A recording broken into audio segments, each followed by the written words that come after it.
Почитувани граѓани, почитувани медиуми, последниве година дена Скопје е небезбеден град за живење. Во Скопје родителите се плашат за сопствените деца затоа што насилниците, криминалот и мафијата владеат со улиците. Владеат благодарение на Социјалдемократскиот сојуз. ВМРО ДПМН предупредуваше дека неспособноста на Оливер Спасовски, бруталното партизирање на полицијата и владината коалиција со криминалот ќе плаќаат граѓаните со сопствените животи. За жал, тоа и ни се случува во моментов. Денес сме сведоци дека уште еден млад живот е изгубен. 21 годишниот Никола Саздовски им подлегна на повредите откако пред 10 дена на автобуска постојка беше избоден од тројца напаѓачи.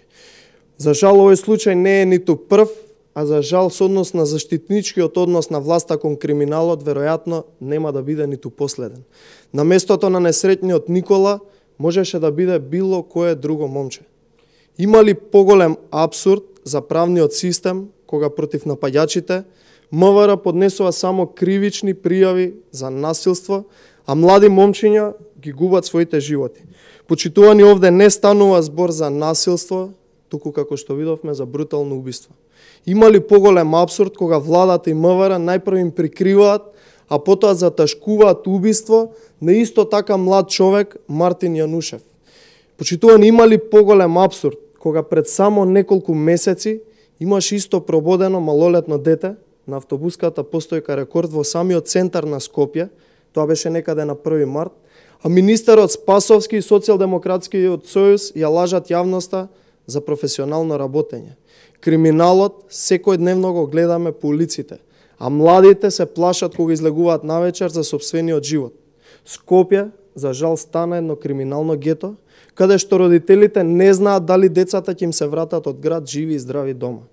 Стапката на криминалот во последните година дена е зголемена до плафон. Само за една година имаме случај каде што е убиен Мартин Јанушев пред својот дом. Имаме убиство на младо 24 годишно момче кое што убиено во Чаир непосредно пред својот дом. Имаме прободено дете од комити на Рекорд кое се бореше за својот живот. Имаме убиство во Мала Речица и уште редица многу други криминални случаеви. За жал, сите овие случаеви без конкретни разрешници, каде што сторителите ќе бидат изведени пред лицето на правдата и ќе добијат соодветни казни за она што го сториле. Коалицијата помеѓу Социјалдемократскиот сојуз и криминалните структури е главната причина за ова што ни се случува во моментов. На слобода се пуштени 850 криминалци, потенцирам 850 криминалци, а професионалците во МВР се девалвираат и прераспоредуваат за на нивните места да бидат донесени и поставени партиски послушници од страна на СДСМ. Почитувани, ова лудило мора веднаш да прекине. Очигледно Оливер Спасовски е неспособен да биде на чело на МВР. Згасна животот на едно младо момче. Треба да се замислиме сите граѓани и да му погледнеме во очи на проблемот. А тоа е дека Оливер Спасовски и Социјалдемократскиот сојуз не се способни да ги заштитат сите граѓани. Денес бил Никола Саздовски, утре можеби ќе биде нечие друго дете. Оливер Спасовски во најмала рака мора уште веднаш да си поднесе оставка. Бараме да се најдат веднаш сите сторители. Бараме делото да се квалификува како убиство, а не да се покрива со некакво си насилство. Исто така, бараме соодветна казна за сторителите на ова срамно и кукавичко дело.